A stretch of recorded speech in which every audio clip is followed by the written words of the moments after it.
Hi, I'm Rachel. And I'm Meg. And this is Ger Can Get It. This week, what if you mixed Columbo with Touched by an Angel? If they gave awards for makeouts on screen or stage, this guy would get a lifetime achievement. He'll find any excuse to get right to sucking face. You honestly wouldn't believe it. Dissecting each and every kiss with tongue. There's only one conclusion to come to. It's that Ger can get it. Ger can get it. What if we put Ger in a television show about a guy who used to kill people who was trying to seek redemption because he realized that he was damned? Yeah, I don't think it would work. No. You know what? Who would do that? That's never going to come together into So anything weird. that somebody would make a podcast about. Oh, and then let's put Carrie-Ann Moss in a thing called Matrix. That's never going to work out either, but maybe let's just give it a shot. Let's put Carrie-Ann Moss in this show, and then the second that Ger has a character, a guest star, Carrie-Ann Moss's character will be on vacation. She was like, never again. Actually, I think this is Isn't this pre season It's one? around the same time. This is 1993. So the show that we're talking about this week is called Matrix. Not The Matrix. That's very, very, very important. Just called Matrix. The episode we saw is called Collateral Damage. It's season 1, episode 6. It's from 1993. And I don't know why I bothered saying season 1. This show had one season. It's after 1992. This is after. Oh, so they were aware of each other, perhaps. Well, they made out. That doesn't mean he was aware of her. They make out on the show. She was like, no, I've hit that. I'm going to actually be on vacation if that's cool with everybody. I like that any of the characters that seem like they were recurring characters were not at all involved in this episode, like enough for me to understand who any of them were or what was going on. I really liked this. I don't feel like I understand this super well because the premise is so...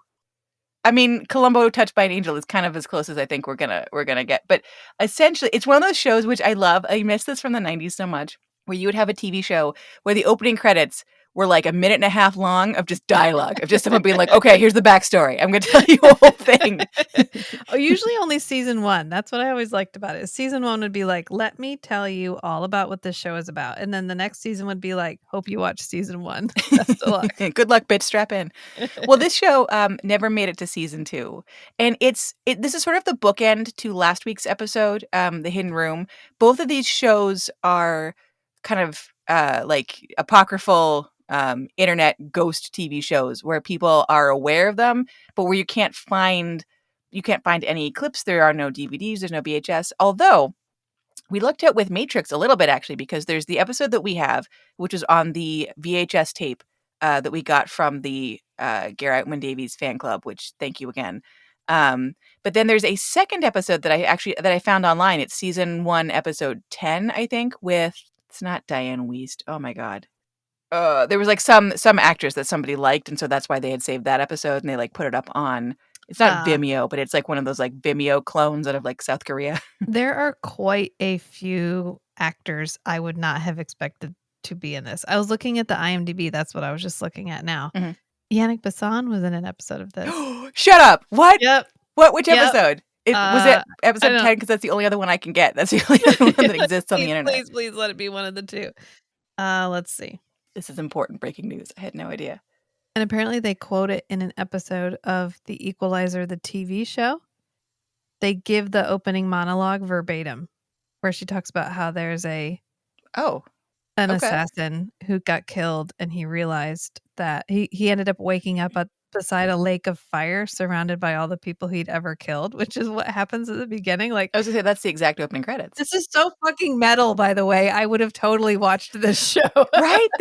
I feel like it's hard. I feel like if I described it to you, to a stranger, if I described the premise of the show, you'd be like, that sounds lame. But this really, I would watch that. This sounds really good. I'm so sad that it didn't, find a bigger following, and that it doesn't seem to like have existed. Like it kept around. It just gives you the name of the episode he was in. It doesn't tell you. What's the name of the episode? Well, his name in the episode is... Oh, his name, not the name of the episode, just the name of No. the... Oh. Yeah. Well, that doesn't help me. I know. So you can't find it anyway. I kind of want to watch that episode, because I've only seen the opening 20 seconds of episode 10, so I'll have to take another look at it. This was really cool. Okay, so the premise from the opening credits, as best I understand it, is there's a guy named Stephen Matrix, and he was an assassin. But from the context of the show, so I thought when you say like assassin, my thought is you're like a rogue third party agent, whatever, like whoever pays me.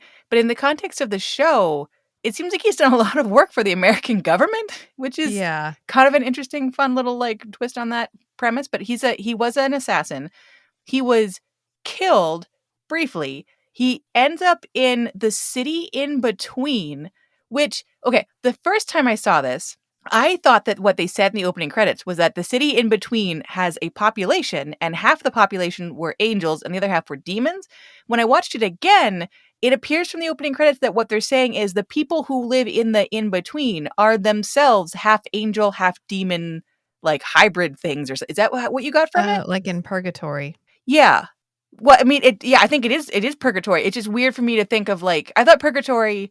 I'm not a good Catholic. Well, I'm not in anything anymore, but I was not a good Catholic ever. But I always thought purgatory was just sort of like the in-between space, and you hung out and thought, like, I get purgatory and limbo confused, but I thought you like hung out and thought about your sins and stuff. He's in the episode Blind Side. Does it say? It doesn't say the number. What? He was in an episode of The Hidden Room too. I mean, look, Canadian actors and Canadian TV, you're going to be in everything. Blind Side was... Oh, that's number 8. Boo. The one that is available online is number 10. Convictions of His Courage? It just seemed very like they didn't want to commit to a mythology, like they didn't want to commit to heaven and hell. Yeah.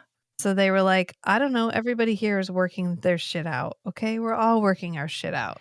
Yeah. And we're just going to help you work your shit out. And that's how we're going to work our shit out. It's a mutual circle jerk of redemption. Yeah. Yes. That's what we're calling this episode, Circle Jerk of Redemption. It's so good. I feel like normally, I know this is my complaint in every episode. Every episode I'm like, I didn't understand it. I want there to be like a show Bible that I can read and I can understand all the nuance. I like that this was just so like Constantine, but like less effort. I like that they're just like, I don't know. Shit. So there's the city in between with the angel demon folks. Whatever. And they help you get through your shit. And then, so he kind of it sounds like he makes a deal with one or all of them. I don't know. They send him back to life. And because he's sent back to life, he has to do jobs for them, which I feel like I've seen this trope before, but I cannot place it. The premise? Yeah, the premise of like you got saved from death and now you have to do work for like angels or demons or spirits or shit. Like they own you now.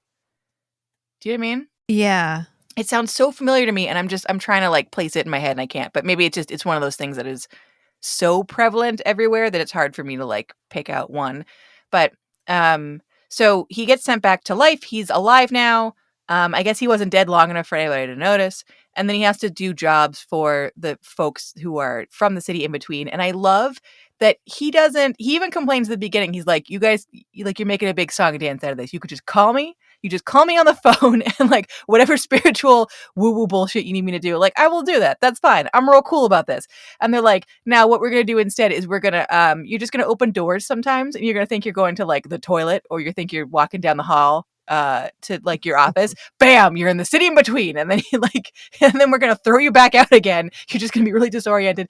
And at the very end of the episode, I like that they make fun of that trope because he hears the voice of the guide from the city in between being like, 15 seconds, Mr. Matrix, 15 seconds, you have to come to the door. And the guy is facing a hallway of doors and he opens 2 of them and it's like a janitor's closet. And he opens the second door and it's like an office. And he's just like, what? Like, and he keeps hearing like 14 seconds, 13 seconds. And then he opens the third door and then it's the city in between again. But I just like him opening doors and him being like, nope, I hear the demon talking to me, but this is just a closet. I don't know. So it's such a smart, dumb premise. I like it so much. I would watch the shit out of this show. I like it. So anyway, so that's the thing. So we've got like 3 parties kind of. So there's Stephen Matrix. He's like in the middle. He's the assassin. who is now acting like Columbo. Like he's very Columbo-ish. He's kind of like the hangdog, like I don't know, determined. I'll figure this out because that's what I have to do. Guy, and I think he works now as a PI because that's kind of the vibe he gives off. But Yeah. you know, he has people that work for him that don't seem to be aware of his whole sometimes being pulled into a space between the living and the dead. But like, it's not super clear to me. So we have him. We have his angel guide, who it seems like is a different person every episode. And this episode was, oh my God, Saul Rubinek. And I was like, what? Fucking what? He's been in so much stuff. He's Yeah. been in everything. He's that guy. I recognized him like immediately. Yes. Yeah. He was in the Stratford Festival apparently. Oh, he was? Yeah. Oh. Not like this time, but like he started in the Stratford Festival. I'm trying to think of the TV show, like you made me think, and now I'm like, God, Sorry. I remember a show where like the guy dies and then he has to come back and like do tasks to redeem himself. Oh yeah. I But know he's- there have been shows like that. I know there have been so many, and I'm having a hard time. It'll come to us. Dead Like Me. That's the only one I can think of where she dies and then she's a Grim Reaper. She gets Yeah. killed by a flying toilet seat. Have you ever seen Oh. that? I feel like I've seen the first episode 6 times, but somehow I never make it through. Or like I've seen part of the first episode 6 times. And it's one of those where I feel like I should like it. I bet I will like it. I've just never been in the place to like sit down and watch it. And you gotta line that up. You gotta line yourself up. Yeah, it was a moment. If you watched it in its moment, it was okay, but It might not hold up. okay, Well, I'll leave it now. I just you asked me that question and my brain went, yeah, obviously it's it'll come to us. It'll And come then to us. I was like, okay, so what is it? And my brain was like, yeah, it's I was like, no. There was that one TV show with John Goodman where he comes back to life. Really? Well, he gets killed and he gets brought back to life in like a perfect body. I feel like But you're making this up because this It's show not- sounds it's amazing. not- It's not. When there was Early Edition, God, my dad loved Early Edition. God, you are unlocking all of these weird 90s TV shows. Is that the one where he gets the newspaper that says like, here's a thing that's going to happen? He got the newspaper the day before, so he knew the news for tomorrow, which, wow, wouldn't that have been great? No, I would have started drinking earlier this week. Spoiler alert for the audience, because this episode won't air until like either the last week of November or maybe the first week of December. Might be the first week of December.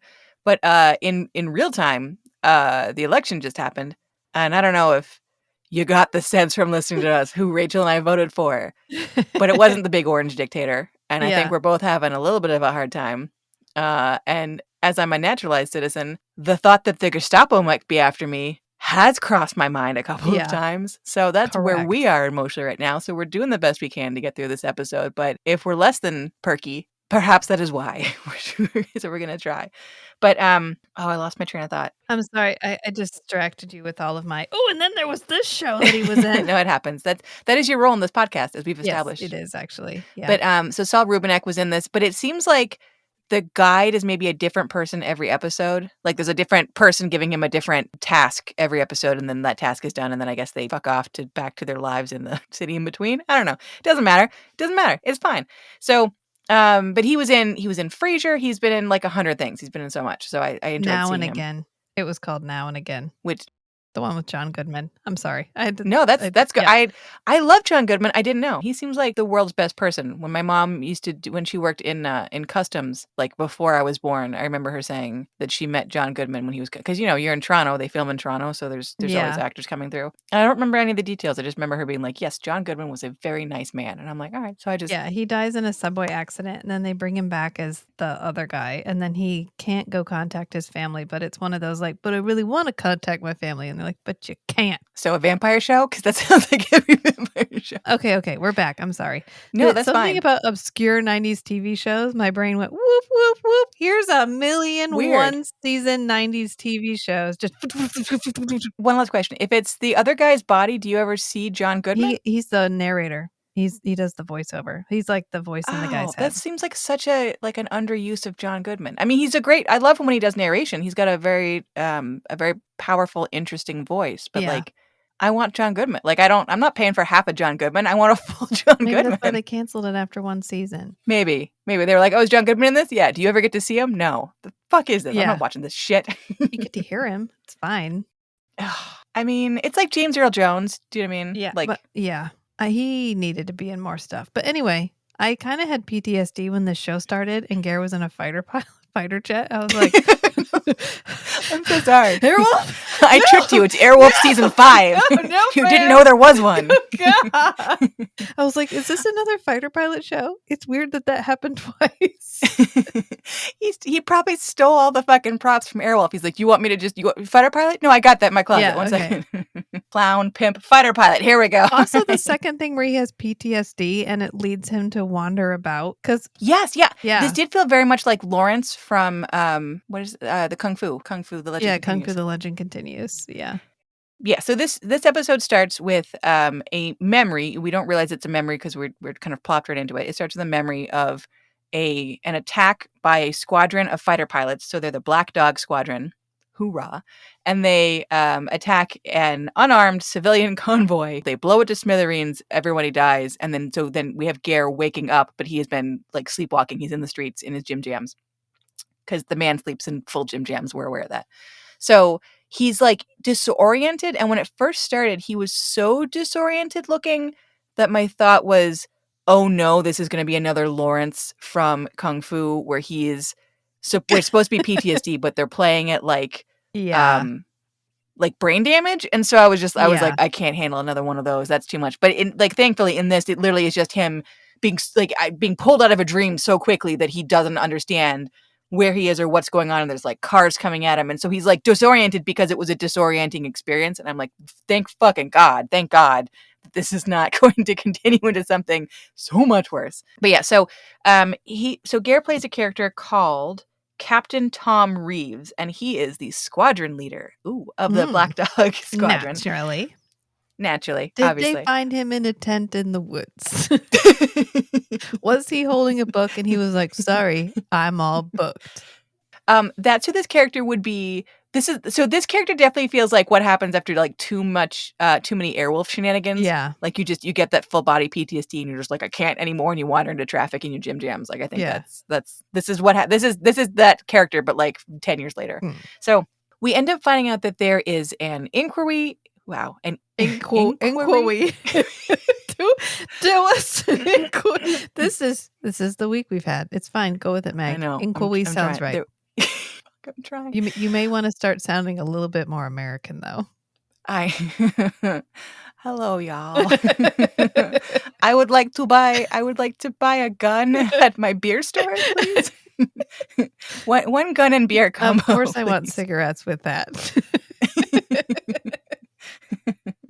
Do you remember that episode of The Simpsons where Apu, I think he's about to be deported and he walks around wearing like a giant cowboy hat and doing like a Texan accent? That's what I'm feeling in my heart right now, a little bit.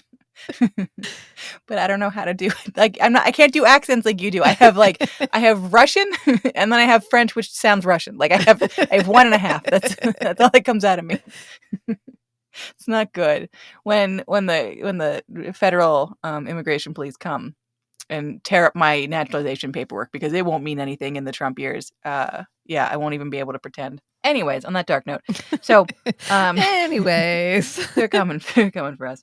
So, there is an inquiry going on into what happened, basically.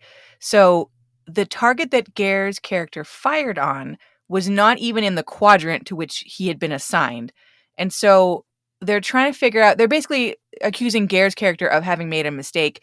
All the other fighter pilots just throw Ger under the bus. They're like, well, we got our coordinates from him, and he said it was these coordinates, so we typed them into our flight computers or whatever, and we flew to where they said, and he said to bomb that thing, and so we bombed that thing. Like, sure, like, you know, we did whatever we were told.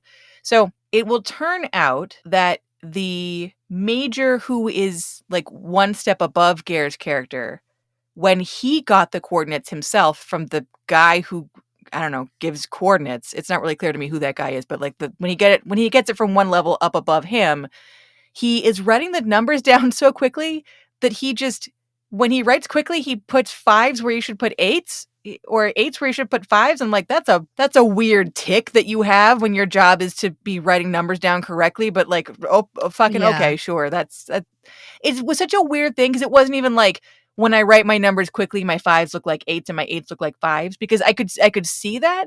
But the way that they explained this was sort of like, in my brain, I'm thinking 5 and my hand is like 8. And I was like, what? Like, okay. But I think it's meant to be that he's just writing them so quickly that it looks like one thing when really it's the other thing. And he just read his notes and was like, well, that looks like a 5. And it turns out it was supposed to be an 8, blah, blah, blah. His major has also, who knows that it was his mistake, because his major will go back to the flight logs later and manually change, which, like, try harder, man, to like cover up your crime. Do you know what I mean? Like, to cover up your mistake, like, try harder.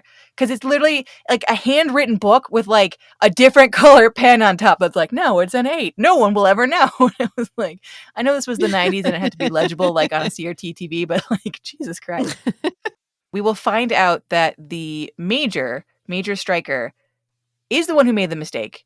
He is aware that he's the one that made the mistake. He's aware that he's throwing Ger under the bus, and not until they do some weird footsie bullshit during the middle of the trial will he end up admitting that it was him. Like, he was perfectly fine with Ger's character being fired or demoted or sent to prison for bombing people. Like, I don't know what the consequences would have been, but he was totally fine. And the whole time he is like commiserating with Ger and is like, like, that's a tough break, man. Like, I'm sorry this is happening, and all your squad mates are real jerks to you. And he's really playing the father figure until it turns out that he's the one that caused the problem, and was perfectly fine with the blame going everywhere else, which is kind of a theme of this episode. So we will have that. We'll have like the dramatic reveal where they're like, you wrote a 5 and you meant to write an 8. And like, they're doing it with like a school projector, like an old timey school projector. And I love like anytime a dramatic reveal happens via projector. Yes, via transparency. Yes, with the transparency. Yeah. Snatches the transparency off, slaps a new one down. I will prove with my next slide. We don't get that anymore, and it's kind of a bummer. Yeah, I love you ripping off a transparency and going, look! It's like snapping closed a folding phone. Like, now we have them again, but you don't understand the satisfaction of just clipping the phone shut and hanging up. Oh, the drama of it. Like, I missed that. The beauty and the drama of it. Mm-hmm. I missed it. So while this whole thing is going on, we will meet a character called Joseph Haddad. And at first, all we know is that he's like the local mechanic and he's Ger's buddy. And he's like, I'll fix your car for you, whatever. It'll turn out that this guy was in whatever unnamed Middle Eastern country Ger's character was doing a bombing run over at the time of the bombing run. And like, it would have been sufficient to just be like, he was a guy who was there, because we've already established that this is an unarmed civilian convoy. So like, you could have just been some guy. But the show was like, what if we had like another layer? Like every single character interaction, they're like, what if we just add like layer upon layer of like, I don't know, confusion and inconvenience. It's just, it's, I don't know. They're trying to do so much. And like, I appreciate it and I like the show, but it's like, you guys could have done 50% of what you did. And you just kept adding more like slop to the top of this like 7-layer salsa dip. Like, it is so much. So this guy not only was in the area where the convoy was, his wife and daughter or son, wife and child were killed in that area. He himself was like a captain or something, some kind of a military position in the unnamed Middle Eastern country. And also, on top of that, somehow, like, he was aware that there had been some kind of a call to evacuate, even though this was not the target area. There had been some kind of a call to evacuate all civilians out of, I guess, a much larger area. And instead of evacuating with his wife and kid, he was like, no, I'm going to stay here for reasons. None of this is very clear to me, but the show uses it to be like, well, it was actually kind of his fault too that Ger blew his ass out of the sky. And I was like, what? I'm sorry. Hold up. So it's not Ger's fault, because it's not his character's fault, because he's following the coordinates he was given by his superior. So like, in no version of this is it Ger's fault, unless they had given us something like there was a big white flag on top of the convoy and you should have been able to tell they were civilians. We don't have anything like that. But they're like, it was also kind of this guy's fault for getting his family killed because you existed in Iran. And I'm like, hold up. I feel like that's not the gotcha you think it is. But like, it's weird to me that they tried to like give this guy some measure of in like guilt to himself and some measure of like actual culpability. Like, did that make any sense to you? No. Gotta be honest with you. Not really. I was just trying to like, how are we going to get him out of this? I don't understand. And then they were like, oh, the 5s are actually 8s. And I was like, what? And then they were like, but it was that guy. And I was like, What? I don't know what's happening. That's exactly how the ending of this show feels. And then they kind of the weird part was when they were like, "It must be really clear there in the desert in the morning," and he was like, "Yeah." And I was like, "Did you just imply that he blew up the thing and that Ger didn't really blow up the thing?" Or I think the idea is that if he had been standing outside like a turkey in a rainstorm staring up at the sky, he should have seen like 7 black dog fighter pilot planes coming at him, and he could have told his family, "Run quickly, everybody," and they would have been able to run faster than like the squadron of supersonic jets. But and then this was a good show. I like it in theory. I think if I'd watched it from the beginning, I could have followed it better. But every time we get to a dramatic part, we get interrupted by the city in between. Like shit's happening, and then all of a sudden he's like, "Oh no, you're late for the play. You haven't learned your lines." And he's like, "What?" And I was like, I know the "What?" momentum. It is weird how this show cuts its own momentum off at the knees. I wonder if that's part of why it didn't succeed. And I'll be curious to watch that second episode that I said I found online and compare it like speed wise with this to see if it does the same thing where it's like momentum build and build and build and build and then metaphysical space like and then build metaphysical space. So like it'll be interesting to see if that's consistent throughout the show.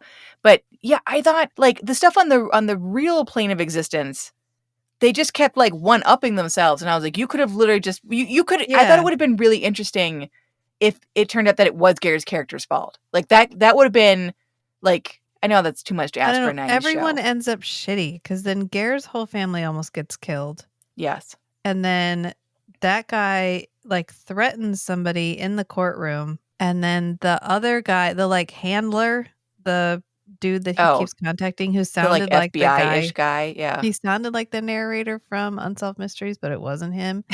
He shoots him. Yeah.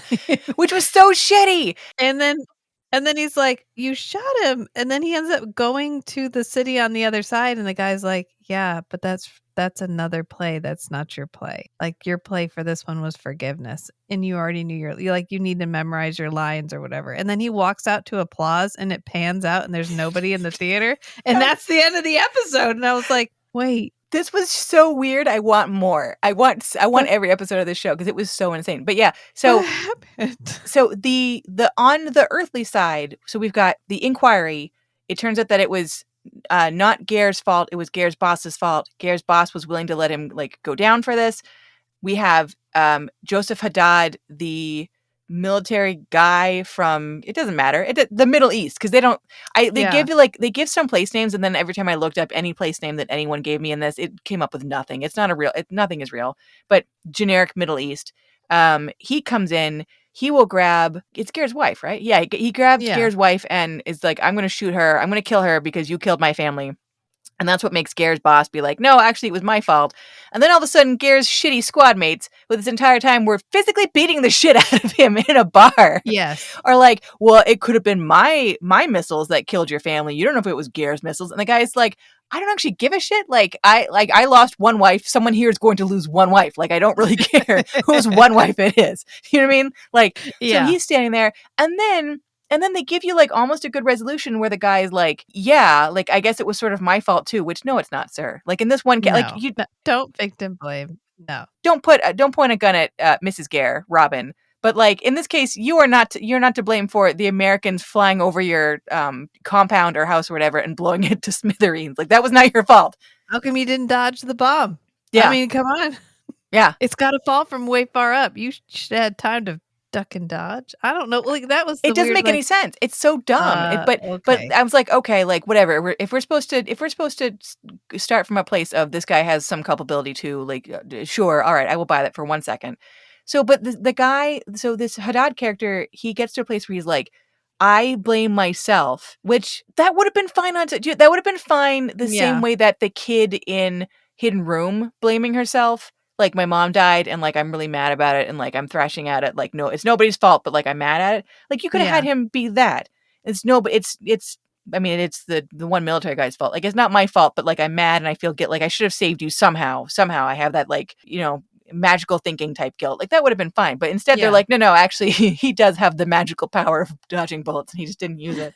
So But he like comes to a place of like, I forgive you, I forgive myself. Like I'm coming to a place of forgiveness. I will not shoot your wife in the face.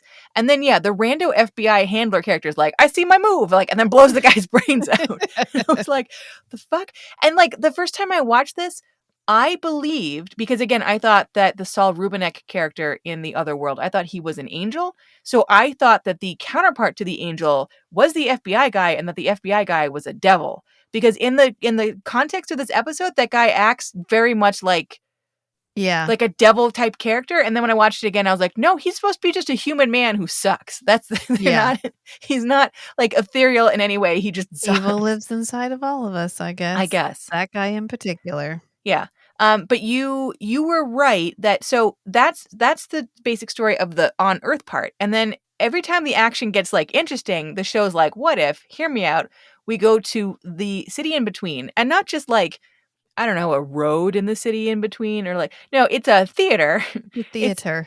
It's a theater. Theater. Yes. Which feels Ger coded. Do you mean like It does. Yeah, I want to know if this is. He rolls with it being it being a play really well, and I'm like, is it different every time? And you've learned to roll with it, that's kind of what I feel like, or what? Or is this like a Ger nod? I mean, it feels like a Ger nod. Like in a Ger thing, there has to be someone who is acting as an actor. Like I feel like that has to be. Yeah. But the way that my impression of it, because Saul Rubinek is only in this episode, my impression is that there's a different guide every time, and that maybe the guide comes to him in a different guise.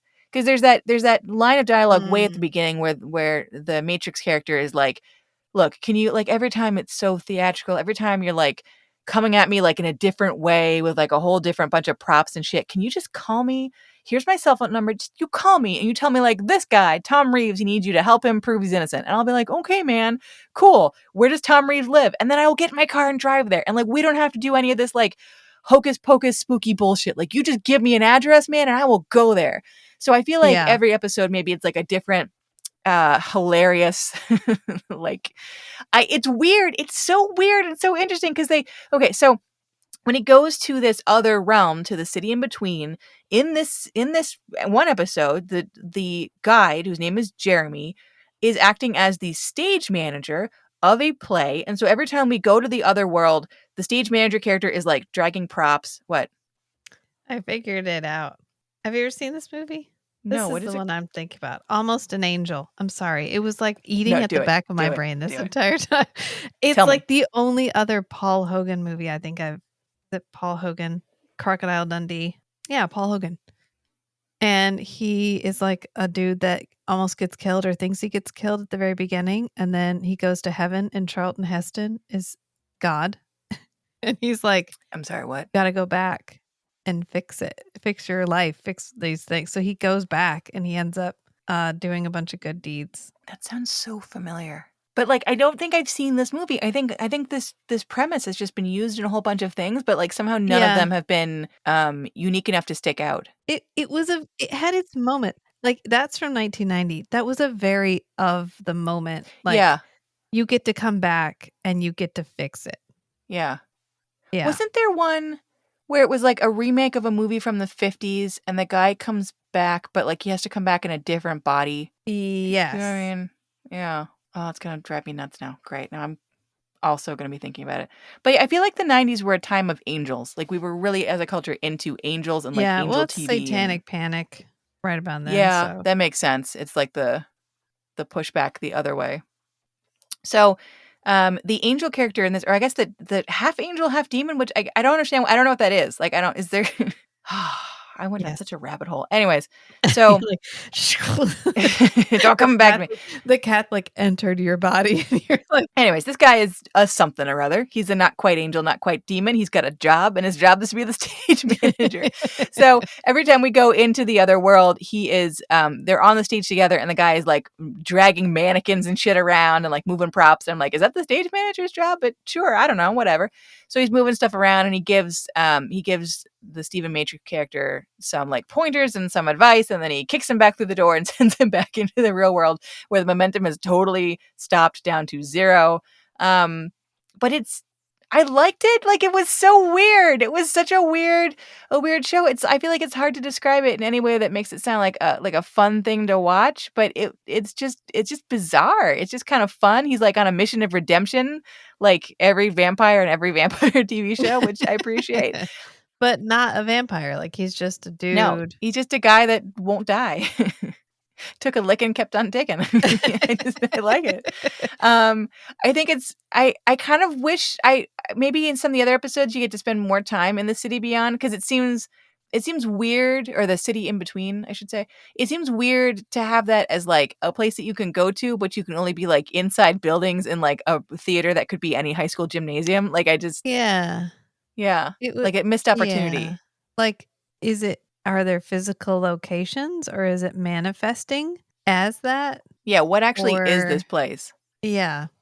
I don't know. Because the guy's not actually putting on a play. Because as you said, like he moves stuff around and he's like, oh, you're an actor. You don't even know your lines. And I wouldn't have cast you, but like, whatever. Like, I'm stuck with what I got. And it's very much like I'm using the language of theater and the physical props of theater and like the shape of the location of theater to like tell you the lesson that you must learn and to give you your task that you must do. But like, we're both of us aware that these are just like the cloak that I'm throwing on the actual thing. Like, it's just the outfit. It's like the hat I'm putting on top of the thing that we actually have to do. I can't come at you directly with this. I have to, because he's like, the theme of the play, do you want a hint? And he's like, forgiveness.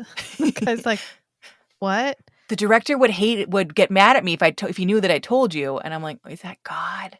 Is that God? Because he's like, you got to pay attention to the characters. And he's like, what do you fucking mean, the characters? And then he goes out and he's like, oh, like Roman numerals, like characters. Oh, okay. Wait, what? I missed that whole. Wait, what? Yeah, that's what he says. He goes, you have to focus on the characters. And he comes out and he's like, oh, the characters. And he circles the numbers that are like clearly written over. And he's like, wow, yeah. Well, I missed that. I missed all of that. So he's getting these really obscure hints. Yeah. And he gets taken to the city between every time he gets stumped, which is like 8 times in the episode. And it's I'm a lot. Okay. It's frequently. Okay. So I think I know what the core issue with this show is and why it probably didn't get renewed, which is you gave me this character who's supposed to be a badass assassin, and then you made him into a detective. And it turns out that being an assassin doesn't make you a detective. Correct. I think that you really hit the nail on the head, because the whole time watching it, if we didn't have that intro part at the beginning that's like, he was an assassin and then he died, blah, blah, blah, nothing about him would say assassin to me.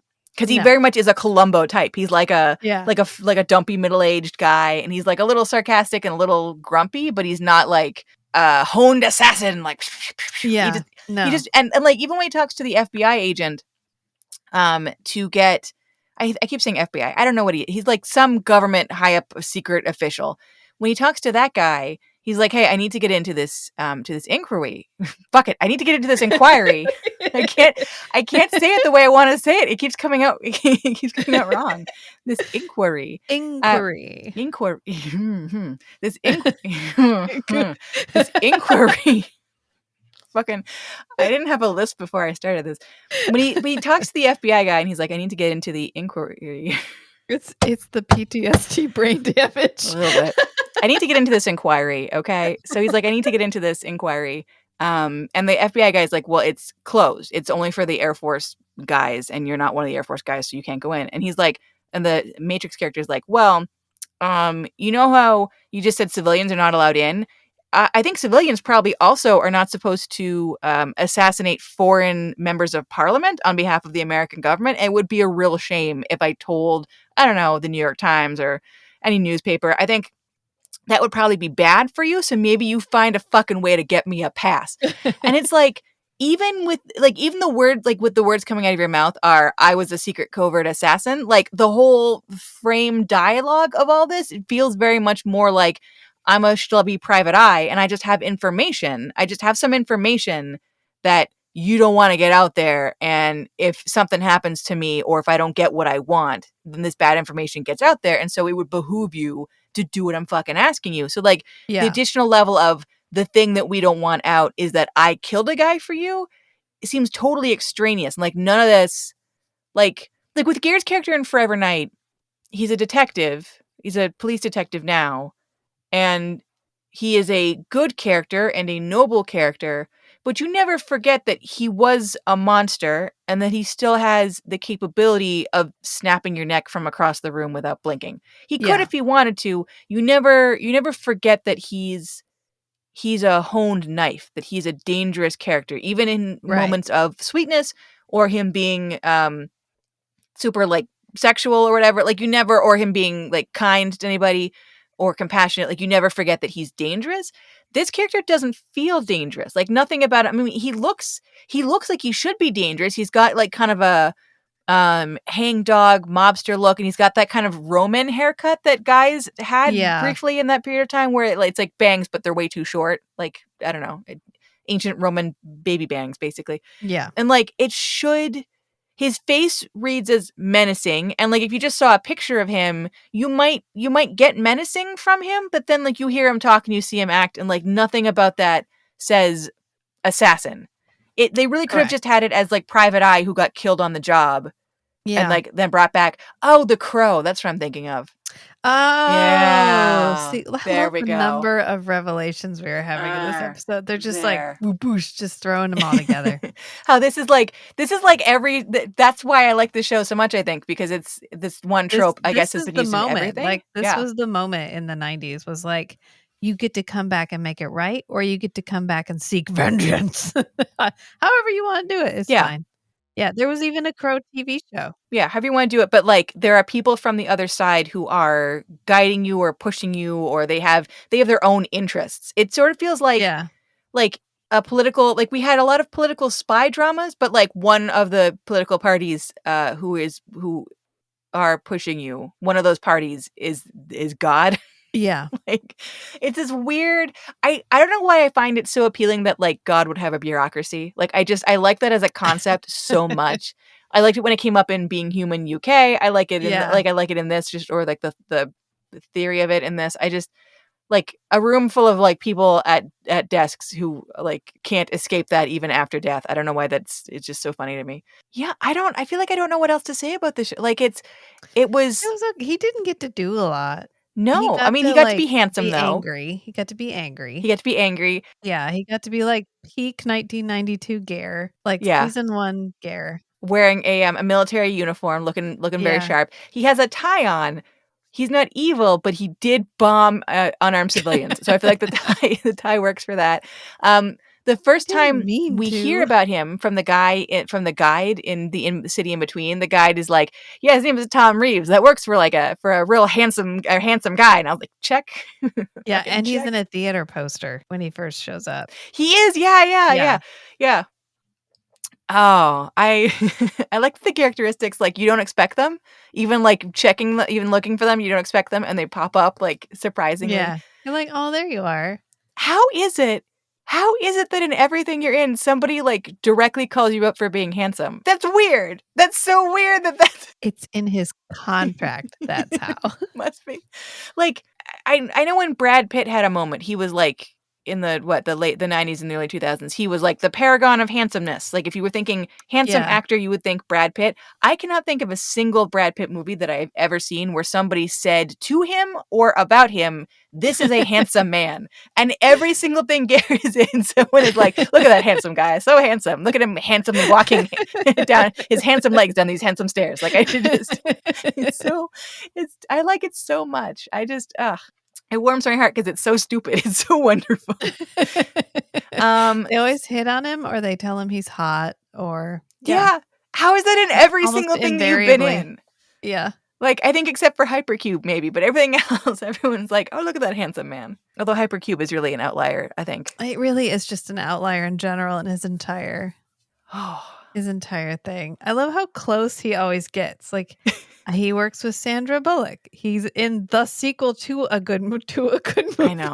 I know. Not the good movie, but the sequel to the good movie. He's worked with Carrie-Ann Moss, Mila Kunis, Saul Rubinek. He's been in lots of stuff. Yeah, all these people that would go on and then be like movie stars, and then they're like Shatner. We worked with Shatner. Yeah, I mean, sort of. He did. I don't think they were ever in the room together, but yeah. No, they just have like phone call scenes together. Yeah. It's just interesting. All the things that he Yeah. and a lot of times it's before they were big. Oh yeah, no, So it's like yeah. it's like the TV show that they got their start in. He's in. Yeah. Well, it's like I said, it's that Ger magic. Like Yeah. he sets them up for success, I think. So, okay, so we've got someone calling him handsome. We have a tie that relates to him being a little bit evil. Yeah. We have the theater stuff because there's always like a weird theater connection. He doesn't really get to make out with any ladies. No, he's got his wife character honestly. Robin, and he does get to spider fingers on her a little bit and like move her around during scenes, like physically pushing her body around a little bit. I can't think of any other characteristics. I feel like there weren't that many in this because you're right. He's not. No. He's the main character. They keep calling him the protagonist, but he's like not in it all that much. It's just Stephen Matrix being thrown onto a theater stage through a broom closet a couple of times. And then him storming around. Like Ger gets to storm around quite a bit. Yeah. I'm going to storm around in the bar. I'm going to storm around because they break in and steal documents. Uh-huh. We don't come back to that. We're just like, yeah, we stole it. It's fine. I don't know that they take them back. Like, whatever. They the guy has like a portable scanner or copier or something because he had like the 90s version of a portable scanner, so it must weigh like 35 pounds and it's like the size of a phone book. Like the picture in Austin Powers, the little camera he pulls out and he's like the little tiny camera and he's like, work it for me, baby. And he's taking pictures of plants. But yeah, I mean they have them steal the evidence. That's how they know that the numbers were wrong to begin with, and that someone came back later and like corrected over top of them, which like we had whiteout in 1993. You couldn't you know what I mean? Like you were not covering up your crime at all. But so we have that, and then they go to court in their military tribunal, and like I just kept telling myself like I know that military tribunals are conducted differently than like a regular court hearing. So like I think that they have like their own rules and they're their own separate thing. Like this is sort of like an appellate panel of judges. There's like 3 different military guys who are sitting on the bench and they're asking questions and shit. And nobody seems to have lawyers. Like it's just them getting up there and testifying. And then the one of the 3 panel judges like calling their own witnesses from the back and asking them questions and shit. So like I just told myself that like anything that seems wrong, you don't know how military tribunals work. And that's the only way that I got through that without like clawing my eyes out a little bit. Although I do say I will say I liked Ger's character jumping up and being like, that's a leading question, because I was like, yeah, no, I mean, like so were all the other ones, but yeah, I appreciate you saying it this time for this one. Like in this and every other program I've ever watched on television, like all of them constantly are, but like, yeah, sure, that's good, thumbs up. So I feel like, I mean, this is the second time we've seen Ger in a courtroom. The first time where he wasn't talking to a fucking puppet. Yeah, correct. No, we had paid vacation. Oh, yeah. So he's been a lawyer once and then a defendant twice so far. Russian spy once, and then he fought the Russians for a while. Then he fought in Vietnam, but he didn't die, or did he? Dun, dun, dun. He's been a traitor, like a whatever traitor in Canada. Ikwe. Oh, yeah. I was like, what are you talking about? Yeah, Ikwe. I just yeah, you blocked it. Oh, traitor, like fur traitor. I thought you meant like traitor, like betrayer. Yeah, no. Well, he's been anyway. I was just trying to think of all the weird things he's done so far on the podcast. He's a man of many talents. He's done lots of stuff. Just the number of times he's been a pilot is very well, it's only been 2 so far, right? I mean, this plus Airwolf. I don't know, twice. He's never been anything else twice. I mean, and Airwolf did take 7 years off of our lives. Weird bad husband. He's been weird bad husband quite a few times.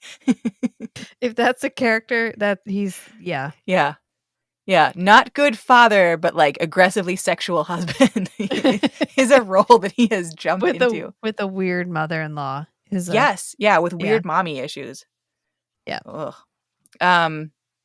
I just had a flashback to that. What was that movie where the woman is like aggressively shaving her puss at him? What was it? Isn't that Hush Little Baby? Yes. And he just shuts the door closed really slowly. That might be the worst thing. Like, honey. because you don't even like you see the puppet blowjob scene in Puppets Who Kill, and like that's gross. But like in Hush Little Baby, you get like they obscure some of what she's doing, and that somehow makes it worse. Because like I know what she's doing, and I don't like it, and Yeah. like I would have preferred to see none of it, but like seeing part of it is somehow worse than seeing her standing there like dead-eyed shaving her puss at him like all the way. I was like, who wrote this? Like who made this scene? Ugh.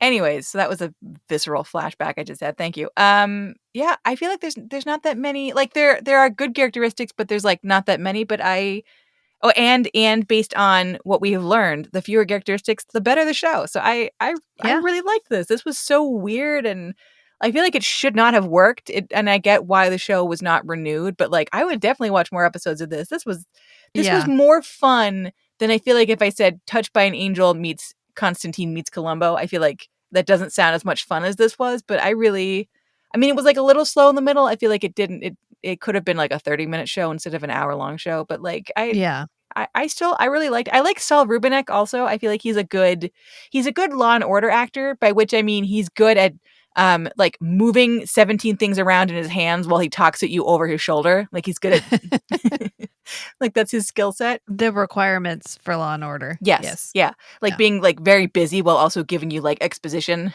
while also unloading a truck. Like I feel like that's a skill Saul Rubinek has, and I appreciate watching him. I like watching him. So how would you rate this? I mean, and also let me just say, I think it's really fucking funny. I still think it's really hilarious that Carrie-Ann Moss is a main character on this show, and the one episode Ger is in, her character is on vacation. So we're far. It's like Bahamas or something. Guy gets one phone call at the beginning where he's like, "Oh, female lead, you're not going to be here. That sucks. I'll see you next week, I guess," and then hangs up, and then we never talk about her again. I'm gonna have to go one raised eyebrow because mine is quantity of characteristics. Yeah, and we got a couple, but not that many. Not that many. Yeah. He didn't get a love interest, which is weird because Carrie-Ann Moss fled the set. He has a wife that's a theoretical love interest. Yeah. I mean, but he didn't get to like... No, he didn't get to love interest her. That's fair. He didn't do anything with her. He just got told he was pretty. Tell me I'm pretty. He got some theater references. He got to do a couple of bit of monster hands, but not like in the way we normally think of them. And then he got like his outrage. I don't know how to describe this, but the Ger outrage now, I'm like, oh, that's his. Yeah. He's like, I'm mad. I feel like his outbursts, I feel like when you put Ger into a courtroom and you're going to give him an outburst, like it could be, you could have some theatrical monologues. It could be very Ger character. It could be very like in character for Ger. And instead, I feel like we got outrage, but we didn't get long enough speeches of outrage to like really give us like the Ger monologues that I look for, that I want. Yeah. So I feel like I'm with you. I feel like it didn't count. And his hair flip. He always does like a hair flip when he's outraged. It's how like, you can tell. I'm too outraged to be beautiful. He like flips his hair out of the way. To be fair though, also like remember it's 1993, so he still has a boyish mushroom cut going on a little bit. So you have that's true. He does. He has like movement. He can really whop it around. Yeah. And he does. He uses it for dramatic effect, which is fine. It's fine. But like that's his thing. Like when he's really upset, he does his like shake. And now that you've seen it, you're never gonna not see it. No, it's permanently there. It's like I close my eyes and I see the little like out of the way. Yeah. It's like the Henry Cavill thing where he loads his arms. So like yes, I can't unsee that now. It's exactly the same, but it's like like an outraged shake that he does. Yeah. Yeah.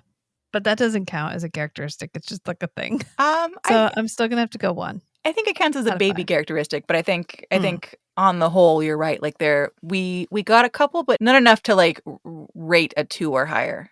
Yeah. I rank these on enjoyability, and out of 10 sloppy wet kisses, you know what? I would give this like an 8.5. Like an 8.5 sloppy wet kisses. I like this. I would watch more of this. There were some periods in the middle where like it dragged. Like I could have talked the audience through like the entire process of like figuring out what was going on with the military ship, but like It's like it's a real short answer. They took a long walk to get to a real short answer of 5s and 8s sort of look the same. Like that's the core nugget of the plot of this episode. 5s and 8s look the same. Learn to forgive yourself. There you go. That's the whole episode. So, but it was it was fun, and I'm still trying to wrap my head around this city of people that just, they all live and they all work together. And I think maybe they work for God or the devil or maybe both. And they're sort of angels, but they're sort of demons. You don't have to know about it. And sometimes they have to dress like Saul Rubinek and pretend that they're stage managers in a theater, Yeah, as happens. obviously. Yeah. So weirdly, I feel like usually my complaint is this doesn't make any sense, but this week I'm like, this didn't make any sense. Like what? Like this is so good. I really liked that it didn't make any. I mean, like it made enough sense that I was willing to buy in. I would watch more episodes of this. I get why people all over the internet are like, does anyone remember Matrix? Does anyone remember Matrix? And I love the inherent mindfuckery of Carrie-Ann Moss being in Matrix and also The Matrix, so no one will ever be able to Google this show and find the show like in the first 6 pages of Google results. Like it's going to screw you over. But at some point we will upload this episode, and I'll find a way to either upload that second episode that I found, or I don't know, put a link or something to it so people can watch that too, because it's just this is weirdly compelling. I would watch more of this, and I'm sad that it's become like a hidden, lost forever show. So I hope that whoever owns the property does something with it. I know that's what we ask for on every episode of every podcast that we do. Yeah. Hint, come in 81 kilo. But like, these are cool things, and I'm sad that they've become lost to the sands of time. So I hope that this becomes unlost at some point in the future. But yeah, this was really fun. I liked this one. Got a palate cleanser after last week's fucking what the fuck science fiction for women. Yeah, fucking what the fuck. Yeah. For lady problems. Lady fucking right. I love the ballsiness of being like, okay, episode 2, incest baby. Like you guys need to ratchet up to that. You don't get to start at incest baby. Like that takes the audience some time to work up to. Jesus. So I feel like I got nothing else to say. So we'll just leave it there. Yeah, let's leave it there. All right. Until next time, friends. Bye. Bye.